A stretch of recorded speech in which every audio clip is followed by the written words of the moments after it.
substitution. Ang mahirap lang talaga sa range and endurance is dapat sa ulo niya yung formula niya and mahaba yung formula niya.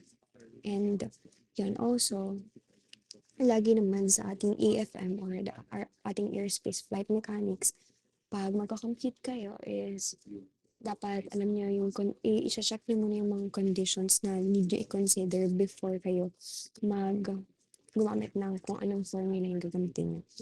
Okay, so for today, we will discuss one of the most important performance parameters of an aircraft, which is yun nga, range and endurance. So itong dalawang concepts na to is very important because sila yung nagde-determine how far an aircraft can travel and how long it can remain in the air. So, when we talk about the range, we are referring to the maximum distance. Nga pala, dinig ba ako ng maliwanag before ako mag-continue? Yes. Okay, so thank you. So, yun nga, when we're talking about the range, we are referring to the maximum distance of an aircraft, maximum distance na an aircraft can fly with a given amount of fuel. So, kung makikita natin doon later sa formula, meron dong fuel efficiency. So, this is very important, especially for yung mga commercial airlines natin, military missions, and cargo transport. So, kasi kapag longer yung range means fewer than yung stops for refueling. So on the other hand, yung endurance natin, it refers naman how long an aircraft can stay in the air before yung fuel is totally ma-consume. So itong parameter na to is particularly important for surveillance aircraft, kagaya ng mga drones, and yung mga drones na may missions. Yan. So, doon kasi yung mga aircraft needs na mag-remain sa on air. And then, yon kailangan niya mag-remain for a long period of time. So, in a simple terms, yung range is nagfo-focus sa distance while yung endurance natin is nagfo-focus sa time. So, with that, alam na naman natin yung magiging units for that. So, for the range, distance is yon. And then, yung sa endurance is time.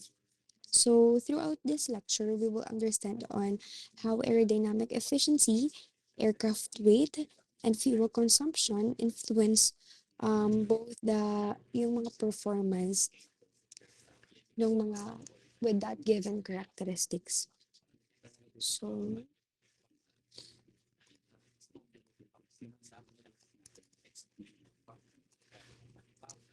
So before we analyze yung range and endurance natin, we must first understand how aircraft weight changes during the flight. So unlike many mechanical systems, the aircraft's weight is not constant because fuel is continuously burned by the engine. So at the beginning of the flight, the aircraft has its maximum weight. So, dito sa maximum weight natin, it includes yung structure, yung payload, yung passengers, cargo, and fuel. So, as the aircraft flies, nako-consume yung fuel and yung weight gradually decreases. This change in weight significantly affects yung aircraft performance. So, as the weight decreases, the lift requirement decreases also, which also affects the drag and the thrust required. So mathematically, yung rate at which fuel is burned is related to the specific fuel consumption of the engine. So this relationship allows yung mga engineer to derive equations that determine yung how range and endurance changes as the aircraft weight decreases during the flight. So essentially, the weight equation is yung foundation natin that allows us to analyze fuel consumption and predict aircraft performance over time. So, make sure na tandaan niyo tong mga different weights kasi sa mga problem natin, hindi palaging given minsan sa ating mga problems, yung different weights.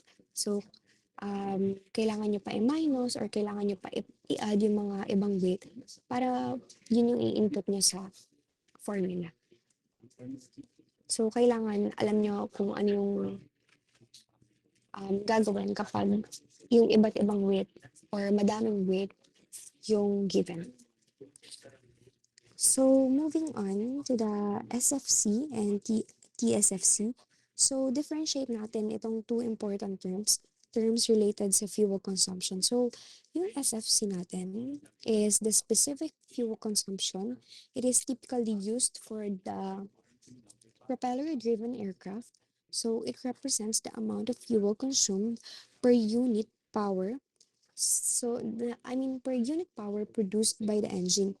So, in other words, ito yung nagsasabi sa atin how efficiently yung engine nagko-convert ng fuel into mechanical power.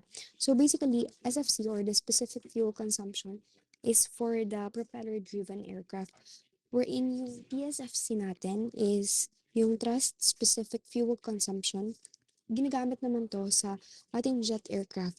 So, instead of power, yung mga jet engine, nagpo-produce siya ng thrust. So, yung fuel consumption is also measured relative to the thrust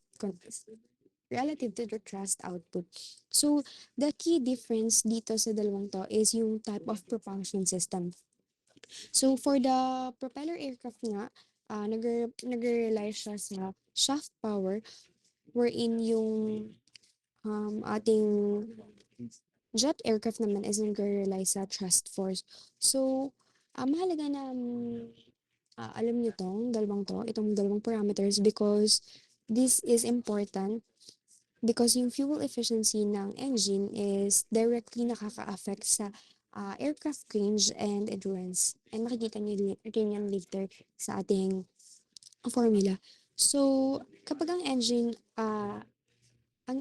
with a lower fuel consumption, ina-allow niya yung aircraft to fly farther and stay longer in air.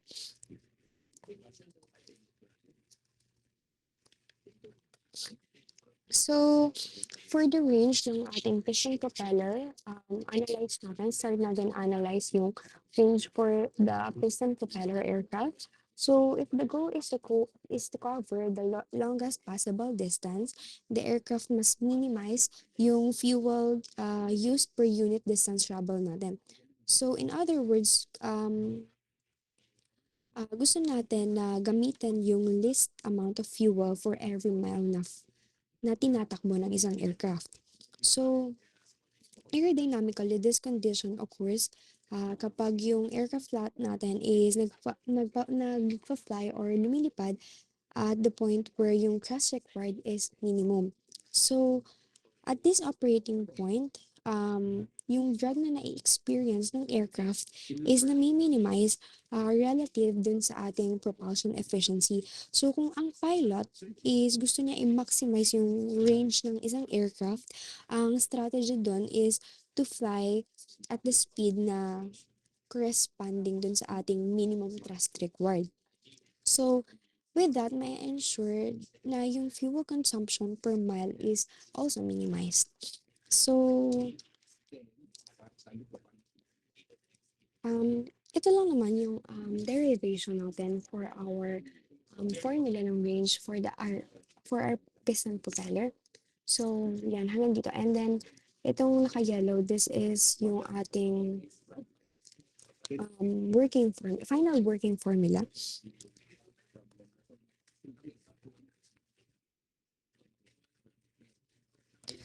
So, let's just understand yung physics behind this condition. So, sa propeller aircraft nga, yung engine natin is nagpo-produce ng power and then yung propeller ang nagko-convert ng power into thrust which helps or yung nag-move ng aircraft forward. So because of that, yung performance ng aircraft is nagdedepende dun sa power required natin para ma-overcome yung ating aerodynamic drag ng ating aircraft. So as the flight speed changes, yung power required curve is also nag-change. So there is a particular speed where the aircraft achieves yung best balance between aerodynamic drag and propulsion efficiency. So at this point, yung fuel consumption per unit distance natin becomes minimum. And that corresponds to maximum range condition. So, ito nga yung working formula natin. Take note nyo na lang, pero ipopost ko din to agad itong ating PPT. So, yun nga, dito sa ating range and endurance, ang i-discuss ko lang is basically yung concept or the physics behind it. Kasi yung ating mga formula is very much straightforward. So, kung anong given, conversion lang most of the time. And then, yun, directly i-input nyo na siya sa formula. Ang catch lang doon, ang trick lang doon, I mean, is apat na formula siya. So, two formulas for range kasi magkaiba yung formula for piston propeller kagaya nga ng diniscuss ko kanina kung bakit. So, iba yung formula for the piston propeller natin, iba din for the jet aircraft. And then, same din siya for the ating endurance. Magkaiba for piston propeller and then the jet aircraft. So, basically, madali lang siya. Um, i-check mo lang yung mga given kung first is yung mga weight nga kung directly input mo na ba siya sa weight or um, kailangan mo pang mag-minus or mag-add. So, ito yung ating final working formula. So,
okay, so going back, so saan ba tayo natapos? So dito sa ating formula ng ating range for our piston propeller. So yung N natin is yung propeller efficiency natin. And then for our C is yung ating specific fuel consumption, which is usually given naman yan. And then lift to drag ratio natin. And then, kagaya nung Pinresent ko kanina yung different weights natin. Huwag kayong malilito kung anong nasa taas or nasa ilalim. Wait lang. So, for our gross weight, yung WO, yun yung gross weight, which is yun nga yung in-include nun yung everything, which is yung full fuel load, yung payload, yung crew, and then yung structures, and then iba pa. So, basically, huwag kayong, minsan kasi ang given is yung empty weight, and then yung payload weight, ganyan. So, kailangan nyo pa siya i-add. And then next is yung weight of an di ba, weight ratio siya. So, nasa taas is gross weight and then nasa ilalim is yung weight ng airplane when yung fuel tanks is empty na. So, yan, huwag kayo malilito dun. So, kung makikita niyo dito, very forward na siya. So, saulihin niyo lang yan and then directly input niyo na. Yun lang naman ang ating range. So, this is our example. So, since maximum range yung kinukuha dito, yung lift to drag ratio natin is also naka-maximum. So, alam niyo naman kapag naka-maximum yung lift to drag ratio natin, iba yung formula niya. So, yun yung huwag niyong kakalimutan. Yung mga ganong conditions. So, tandaan nyo, if maximum range yung kinukuha, dapat naka-maximum din yung lift to drag ratio natin. So, for this example, hindi na natin siya i-compute since maubusan tayo ng problem kasi very limited lang itong mga problem na to. So, alam niyo na kailangan niyo lang siyang tandaan. So, screenshot niyo, pero ipopost ko din to. This will be your sheet work for today. So, para lang makita ko kung um, nag-gets niyo ba or I mean, wala tayong sample problem since na directly input lang naman siya. Pero yan, for your set work today, after ng ating discussion, yun yung gagawin mo. May kasunod pa yan. Pero wait lang. So, move forward naman na tayo sa ating jet aircraft kasi sit work na natin yung ating problem. So, don't worry, madali lang yan. So, let's shift na today let's shift na for our jet aircraft, range ng jet aircraft. So, unlike yung propeller aircraft nga natin, so yung jet engines natin is um, nagpo-produce siya ng thrust directly instead na mechanical power. So, because of that difference, yung equation na ginagamit para ma-analyze yung range natin is also different. So, however, yung concept naman niya is same lang, pero if gusto natin na yung aircraft natin is mag-travel ng longest distance, we must minimize yung fuel consumption per unit distance. So for jet aircraft, itong condition na to is nag-occur kapag yung airline is lumilipad at the speed na corresponding sa minimum thrust required ng natin.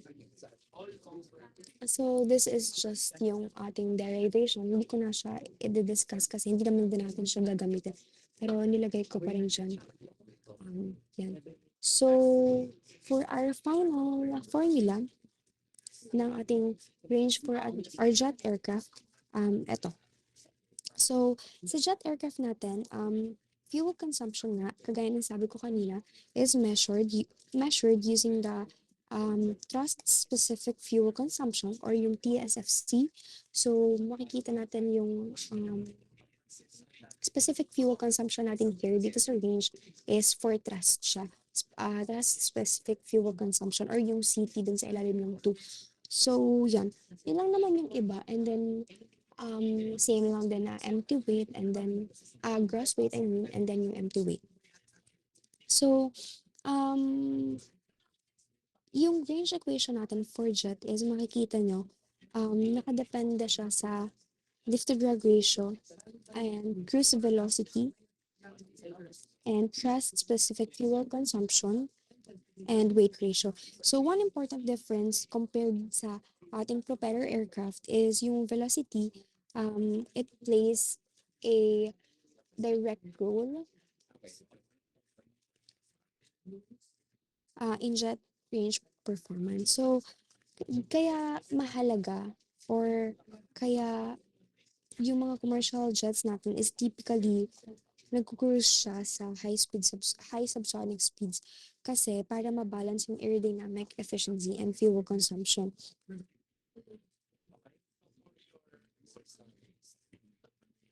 So, ito nga yung ating mathematical form for our range equation for our jet aircraft. So, this equation demonstrates na yung range natin is nag increase kapag yung aerodynamic efficiency natin is also nag increase. Um, and also kapag yung ating engine fuel consumption nagde-decrease, kung makikita nyo, di ba kagaya ng sabi ko, kapag yung nasa ilalim nagde-decrease, yun nakaka-affect siya sa range, which is nag-increase yung weight, inversely proportional basically. So, also, pag nag-increase yung range natin kapag yung weight ratio natin is also nag-increase. So, because of this, yung modern jet aircraft natin is designed with advanced turbofan engines and highly optimized aerodynamics para maximize yung ating operational range. So, for our example ng ating maximum range for our jet aircraft. So, ito lang din. Pag naka-maximum, pag sinabi sa problem na estimate the maximum range, so yan, naka-maximum din yung ating lift-to-drag ratio or yung coefficient of lift or coefficient of drag.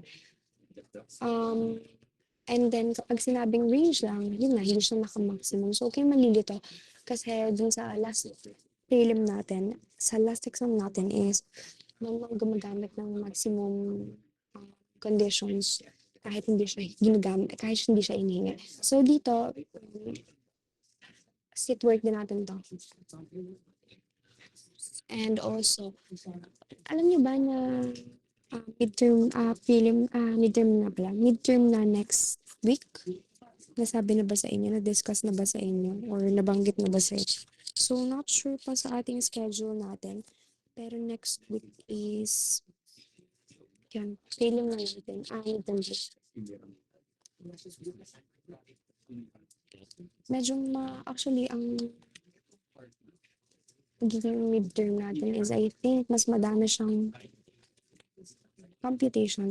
Pero, yun, huwag niyo pa rin kakalimutan yung ating mga concepts. May mga ilan-ilan na concepts pa rin tayo. And also yung coverage natin is um, from the top, from our first topic. So, yun kasi connected. So, hindi pwedeng may maiiwan tayo. Yun. Yun lang naman. Hindi pwedeng mula dito lang hanggang, hindi pwedeng range and endurance lang. So, laging kasama yun kasi kung makikita nyo naman, yung mga left to drag, maximum left to drag ratio natin nandito pa rin siya. And, yeah. So, going back sa ating endurance, so yun nga, iba din yung formula natin for our piston propeller. And then, iba din yun for jet aircraft natin. So, let's move on na sa ating second major topic, which is endurance. So, yung ating range, this distance ang pinafocus nyo, and then yung endurance is time. So, for nga pala, sa ating units lang naman lagi, yun, make sure check nyo kapag magko-convert kayo ng mga units, make sure nyo makakancel siya, baka mamaya, puro seconds yung nasa units nyo, tapos biglang R yung final units nyo. So, make sure nyo, marunong kayo mag-dimensional analysis kasi, although alam nyo na time siya, baka mamaya, may R dyan, seconds yun ata seconds yan sa final answer kapag nag-dimensional analysis. Pero, yun, check nyo rin kung ano yung hinihingi lagi. Also, meron parang mga activity or set work na hindi talaga hindi nagpasa yung iba. So, di ba sabi ko naman sa seat work 1 is papalagpasin ko yung parang nag-comment lang. Seat work 1 and activity 1 ata yun. Yung activity 1 actually dapat hindi na rin siya pero meron kasing Isa dito, which is parang may proof naman siya na hindi niya lang na-submit. Pero dun sa Sitwork 2, may mga hindi talaga nag-submit. So, yun, mark as zero ko na sa kasi 1 week na siya and hindi pa rin nagsasubmit yung iba. And also, um, tatanggapin ko lang yung kapag naka-comment yung link if pasok siya sa deadline. Pero if hindi na, hindi ko na siya tatanggapin. So, yun. Keep that in mind lang. Kasi parang madami nagko-comment na lang kapag kino-close ko na yung submission. So, hindi ko na siya tatanggapin kapag naka-close na yung submission. So, tatanggapin ko lang yung naka-comment na link if pasok pa siya sa deadline. Okay, so moving on na. So, for our piston propeller, endurance ng ating piston propeller. So, for our piston propeller aircraft, maximum endurance occurs when the aircraft flies at minimum power required. So, this condition minimizes the fuel consumption per hour, allowing the aircraft to remain airborne for the longest possible time. So, this is just yung ating derivation. Hindi ko na rin siya i-derive kasi para may time din kayo magsagot today kasi may seat work na.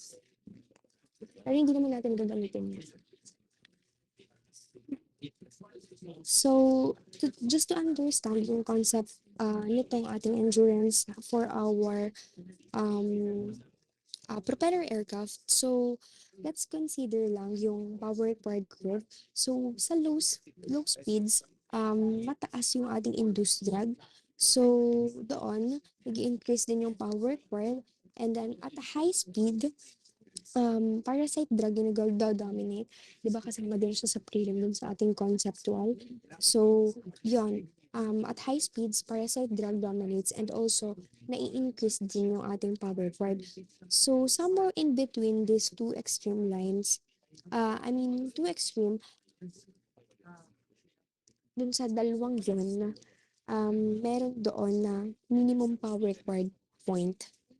So, flying at this speed allows the aircraft to consume at least fuel per unit time. And then with that, maximize yung endurance natin. So for our endurance equation, for our piston propeller, um, makikita natin dito sa equation na nakadepende yung endurance, depende dun sa ating specific fuel consumption, propeller efficiency, which is yung ating N nga. And then yung specific fuel consumption is the C. And yung ating aerodynamic efficiency and also yung weight ratio natin. So, um, kapag mas maganda yung ating aerodynamic design and engine efficiency, mas matagal yung ating aircraft na kaya magstay in the air. So, this is yung ating maximum endurance. So, kaya ko kasi siya hindi kinompute kasi very unique yung ating problem sa jet and then sa propeller. So, para lang na-test natin if nagets nyo ba yung mga kung consider. Yun lang naman yung consider natin is yung different weight, yung dalawang weight, gross weight and then empty weight and then yung ating propeller efficiency and specific fuel consumption. Kapag kasi hindi nyo, pag kasi ako nag-compute or humingi lang ako ng final answer sa inyo, baka tama din na yung ibang mag-try mag-compute. So, kaya ko siya ipawasit work. And kaya, para din matry nyo. So, pag kunwari, nag-midterms tayo, familiar na kayo or alam niyo na yung gagawin. Kasi mamaya baka magulat kayo. Saan galing to? Nasaan yung specific fuel consumption? Ano nga yung C? Ano nga yung ganyan? So, kaya gusto ko, kayo yung mag-resolve niya. Kasi kagaya din sa ating prelims, hindi ko rin alam kung bakit yung iba hindi nasagutan yung ating problem dun. Actually, nandun lang din yun sa activity. So, yan. Make sure na hindi kayo mag-focus sa concept lang or sa formulas lang. So, try nyo, kahit actually isang try lang ng pagsasagot. Ganun lang sa before eh. before yung, 'pag nagta-try ako magsagot or nagre-review ako for exam, isang beses ko lang siya sasagutan. Lahat ng problem sasagutan ko lang siya isang beses and then 'pag nasagutan ko siya, alam ko sa sarili ko, na-gets ko siya. So, hindi ko na siya kailangan paulit-ulitin. Sinasaulo ko na lang yung formula and then iniintindi ko yung concepts. So, gano'n lang naman siya. So, 'yan. Ipo-post ko na lang din yung specific slides para hindi kayo maghahanap. Pero po-post ko din 'tong PPT right after ng ating discussion. So, moving on sa ating insurance ng ating jet aircraft. So, for jet aircraft, yung analysis ng insurance here is nag-follow siya ng same principle. So, ang different lang is yung equation, nagbabago siya dahil nga dun sa ating nature ng jet propulsion, kagaya ng sa range. So, again, if the goal is to minimize yung ating fuel consumption, uh, yung goal is to minimize yung ating fuel consumption per unit time para mas matagal siya sa air. So, for jets, yung conditions sa ating endurance is nag-occur kapag yung airline is lumilipad at the speed corresponding sa ating minimum thrust required. So, ito, derivation lang again. And then, for our final formula natin. So, for the theory lang muna, since hindi ko na siya i-derive, kasi before, pinapaderive to sa amin, pero actually, sinasaulo ko lang to, so hindi ko rin, sinasaulo lang namin to before, pero hindi to talaga kailangan. Yung concept lang yung mahalaga here. So, yung concept yung um, i-explain ko sa inyo. Kasi mahalaga na gets mo yung concept before kayo dumating dun sa formula para alam niyo yung mga need to consider kapag magko-compute. So, yan. Sa jet aircraft natin, yung insurance is nagde-depends na strongly sa ating thrust-specific fuel consumption and yung ating aerodynamic efficiency. So, kapag mababa yung ating TSFC or yung thrust-specific fuel consumption, ibig sabihin yung ating engine is nagbo-burn ng less fuel per unit thrust. So, with that, inaalaw niya na yung aircraft is magtagal sa air ng mas matagal. So, yun. For our jet equation naman, endurance equation, makikita here na nag-increase yung ating aircraft, nag-increase yung endurance ng ating jet aircraft kapag yung TSFC or yung CT natin is nagde-decrease. Tandaan nyo ha, yung CT natin is yung ating thrust-specific fuel consumption. So, inversely proportional. So, basically, kapag tumaas yung endurance natin, ibig sabihin, bumaba yung ating TSFC.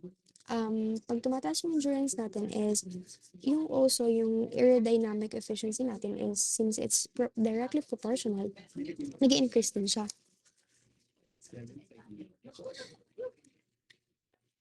And then, also, nag-increase yung insurance natin kapag yung ratio ng ating initial to final weight is nag increase. So, ganun lang naman mag-understand ng ating relationship sa isa't isa. Yung kung it's inversely proportional. Kaya nga medyo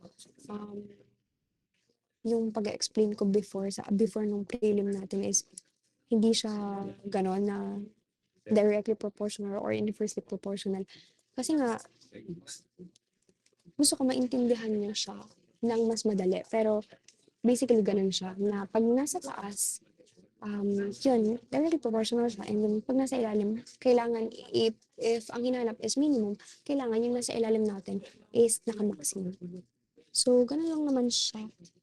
So, ito lang din yung ating example. So, basically, 4 na sample problem to for our set work. Madali lang to, I swear. So, yun. May tanong ba dun sa ating mga formulas or yung mga concept? If may tanong, itanong nyo na ngayon para hindi kayo magkulal kapag nag magko-compute kayo mamaya. Pero sagutan niyo na kasi within this day lang tong ating sit work. Kasi magkakaroon tayo ng activity as review sa inyong midterms kasi 'di ba last meeting na next meeting. So activity yon for our midterm. So as kung sasagutan niyo 'to ngayon within our time, mag-chat kayo sa akin and then or kahit sa GC kung may question or kung gusto niyo, tanong niyo na ngayon before we end our meeting. May yes, Aliyah Margaret. I-convert ba po muna sa SI units po bago po ano, i-solve? Since ito naman is hindi naka-SI units, naka-English units naman siya lahat. So, hindi mo na i-convert. As long as, wala naman akong hinihingi dito na specific unit. So, kung given is English unit, edi English unit na lang din yung ating, actually, hindi naman, oo, English unit. Pero pag seconds naman, hindi naman siya, makakancel lang naman din siya. So, just make sure na makakancel niyo yung mga units kapag wala akong hinihinging specific na units. So, yan. For this mga problem, wala naman. Wala naman. So, yan. Kung anong given lang. I think English unit to lahat. So, English unit ang ating final answer. Thank you po. Question. Pero nakikita niyo naman kung ano mga need i-consider. Yun lang naman eh. Unlike yung sa ating more on conversion lang talaga kayo malilito here. So, make sure na tandaan yung mga conversions. May question. Madali lang din kasi yung concept ng ating range and endurance. Yes, di mailig. Ma'am, kung saan daw po gagawin yung sit work po? Since it's sit work, hindi ko na siya i-record na naka-engineering lettering sa any clean sheet of paper na lang. As long as malinaw yung solution and kita yung mga kahit hindi na kayo mag-dimensional analysis as long as naiintindihan nyo. Yun. Question pa. Sa ating gliding flight last time, gets nyo naman. Although nag-derive ako doon, pero hindi rin naman yun kailangan. Dinerive ko lang siya para makikita nyo. Hindi naman natin siya kakailangan.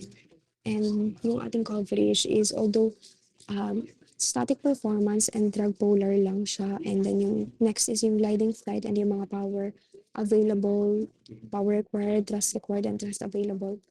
And then itong range and endurance. Madami na siya. So, before is parang kaya na nito i-cover yung isang buong SEM dati. Puro lang kami dati. Puro sample problems lang kami. Puro problem set lang kami dati. So, if wala na kayong question about sa ating range and endurance, yan, gawa na kayo and then let's end our meeting na. And also, ipopost ko na siya ngayon. Pero, tawag dito, hindi ko na siya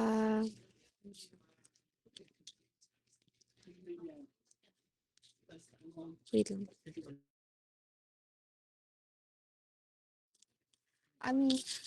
Yun nga, one day lang yung ating deadline dito. Ang ating time para gawin to. So, bukas din yung mamaya within this day lang yung deadline kasi bukas may activity tayo para maka-move forward tayo. So, yan, tandaan nyo if nag-comment kayo ng link pagkatapos na ng deadline is hindi ko na siya i-check.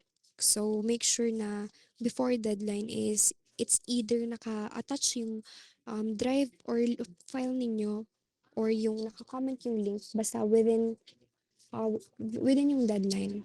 So, if hindi, edi yun, sorry. Kasi yung mga past sit work, yung first sit work and first activity is pinalagpas ko siya. Although may mga minus siya, pero ngayon, hindi ko na talaga siya i-check. So, yeah. Post ko na para magkaroon na kayo ng time to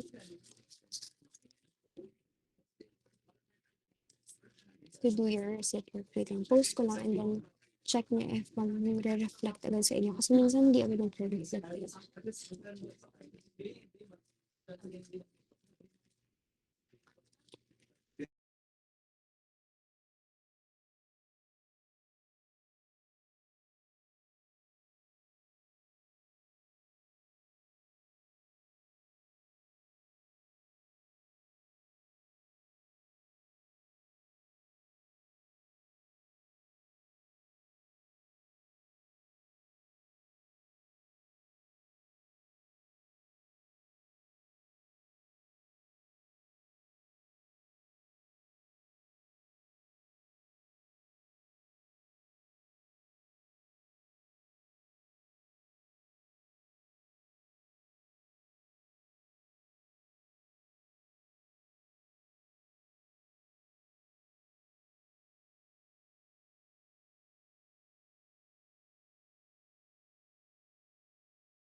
Okay, so posted na yung ating set work. So, can you check if nag-reflect na sa inyo, if nakikita niyo na? Also, yung PPT. Okay, so ganito na lang. Since hindi ako nag-sample problem, so it might be unfair sa iba kung hindi nila na-gets. Although, diniscuss ko naman na yung need niyo i-consider, which is yung mga hindi pa kayo familiar, which is yung fuel consumption, specific fuel consumption for the propeller, and then yung thrust specific fuel consumption for the jet. So, if may hindi makapagsagot or hindi talaga alam kung paano, although nasa PPT na siya and then nakalagay na dun mismo yung ating formula. So, chat lang kayo sa GC. So, bukas, next meeting natin is i-discuss ko or i-compute ko sa inyo, pero magpasa pa rin kayo kasi I doubt meron hindi makakapag-sagot sa inyo kasi madali lang siya. So, if hindi talaga kaya, okay, sasagutan ko siya lahat. Pero if makakapagsagot kayo, um, ipopost ko na lang yung ating computation for the sit work lang. For the sit work lang ha, for the activity hindi. So, para din meron kayong basis dun sa ating um, computation, sa ating solution. So, okay ba yun sa inyo? Do you think it's unfair or okay yun?